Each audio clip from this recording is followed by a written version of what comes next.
নমস্কার বন্ধুরা, আমার চ্যানেলে আবারও সবাইকে স্বাগত। আজকে যাদেরকে নিয়ে আলোচনা করব তারা হলেন হেমন্ত মুখোপাধ্যায় এবং উত্তম কুমার। হেমন্ত মুখোপাধ্যায়ের কণ্ঠে এবং উত্তম কুমারের লিপে কিছু বিখ্যাত গান হলো এই পথ যদি না শেষ হয়, আজ দুজনার দুটি পথ, তারে বলে দিও, সুরের আকাশে তুমি, পথের ক্লান্তি ভুলে। কিন্তু জানেন কি, তাদের মধ্যেও একবার মনোমালিন্য হয়েছিল, দুজনের মুখ দেখা দেখি অবধি বন্ধ হয়ে গিয়েছিল। ঠিক কি ঘটেছিল চলুন জেনে নিই এই ভিডিওর মাধ্যমে। মহানায়ক উত্তম কুমারের ভাই তরুণ কুমারের বিয়ের রাত। রাত তখন কিছুটা বেড়েছে, নিমন্ত্রিতদের ভিড় তখনও প্রবল। ভবানীপুরে মহানায়কের বাড়ির গেটের সামনে একটা গাড়ি এসে দাঁড়ালো। মহানায়কের নজরে গাড়িটা পড়ল। গাড়ি থেকে নেমে এলেন হেমন্ত মুখোপাধ্যায় আর ওনার স্ত্রী বেলা মুখোপাধ্যায়। তরুণ কুমার তখন উঠোন দিয়ে যাচ্ছিলেন।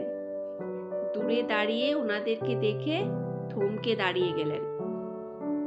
উত্তম কুমার তরুণ কুমারকে জিজ্ঞাসা করলেন, তুই হেমন্তদাকে নেমন্তন্ন করেছিস? তরুণ কুমার ঘাড় নেড়ে সায় দিতেই মহানায়ক অদৃশ্য হয়ে গেলেন পিছনের বাড়িতে। উত্তম কুমারের ওই মন্তব্য আর অদৃশ্য হয়ে যাবার রহস্যটা উদ্ঘাটন করা যাক।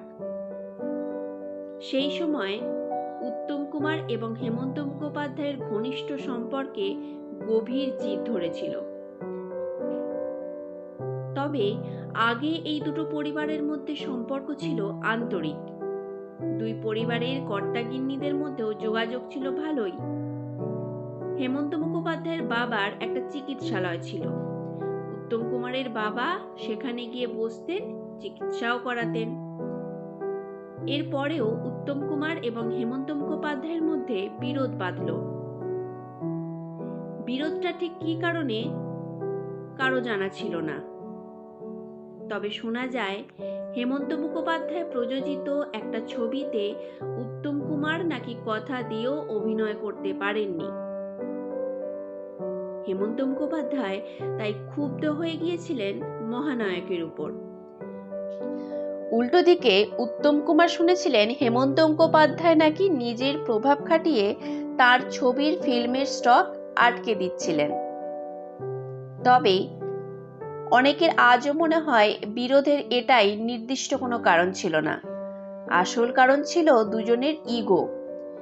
শেষমেশ ব্যাপারটা যখন ইগোর লড়াই দাঁড়িয়ে গিয়েছিল, হেমন্ত মুখোপাধ্যায় যেমন উত্তম কুমারকে টাইট দেবার চেষ্টা করেছেন, উত্তম কুমারও সেই রকম তার ছবিতে হেমন্ত মুখোপাধ্যায়ের জায়গায় বেশি সুযোগ দিতে চেয়েছিলেন বন্ধু শ্যামল মিত্র বা মান্না দেকে। তবে হেমন্ত মুখোপাধ্যায়ের সঙ্গে মনোমালিন্য হওয়ার পর তিনি শ্যামল মিত্র বা মান্না দেকে সিনেমায় যে সুযোগটা দিয়েছিলেন গান গাওয়ার, তারা কিন্তু তার 100% সদ্ব্যবহার করেছিলেন। যার ফল দেয়া নেয়া, ভ্রান্তিবিলাস, লাল পাথর এই ছবিগুলো।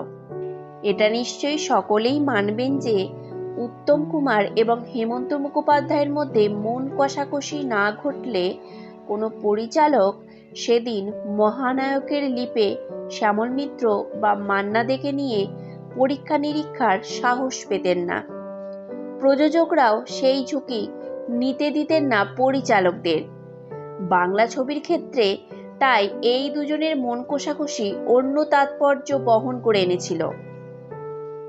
শ্যামল মিত্র, মান্না দে একের পর এক গান হিট দিয়েছিল, আর সমস্তটাই ছিল মহানায়কের লিপে।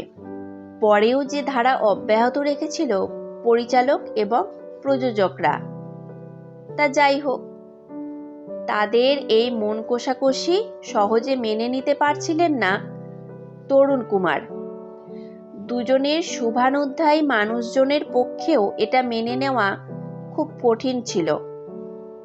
হেমন্ত মুখোপাধ্যায়ের ভাই ছিলেন তরুণ কুমারের ঘনিষ্ঠ বন্ধু। ওকে যখন বিয়ের নেমন্তন্ন করতে গিয়েছিলেন তরুণ কুমার তখন হেমন্ত মুখোপাধ্যায়ের ভাই অমল মুখোপাধ্যায় বলল, মেজদাকে নেমন্তন্ন করবি তো?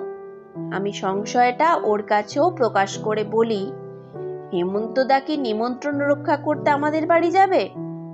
অমল সহজভাবেই জবাব দেয়, তুই নিজের কর্তব্য কর, দাদাদের মন কষাকষিতে আমাদের কি, বরং চেষ্টা কর যাতে দুজনের ভুল বোঝাবুঝিটা দূর হয়।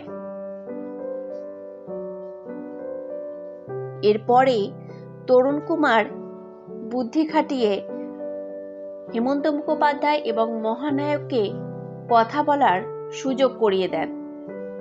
এমন ঘটনার সৃষ্টি করেন যে তারা দুজনে কথা বলতে বাধ্য হন।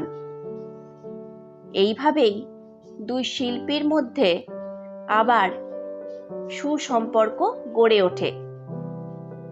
এই ছিল আমার আজকের গল্প। এরকমই আরো অনেক পুরনো গল্প জানতে হলে আমার চ্যানেলটি অবশ্যই সাবস্ক্রাইব করে রাখবেন এবং ভালো লাগলে লাইক এবং শেয়ার করবেন। আজ চলি, এরকমই এক গল্প নিয়ে হাজির হব আর একদিন। নমস্কার।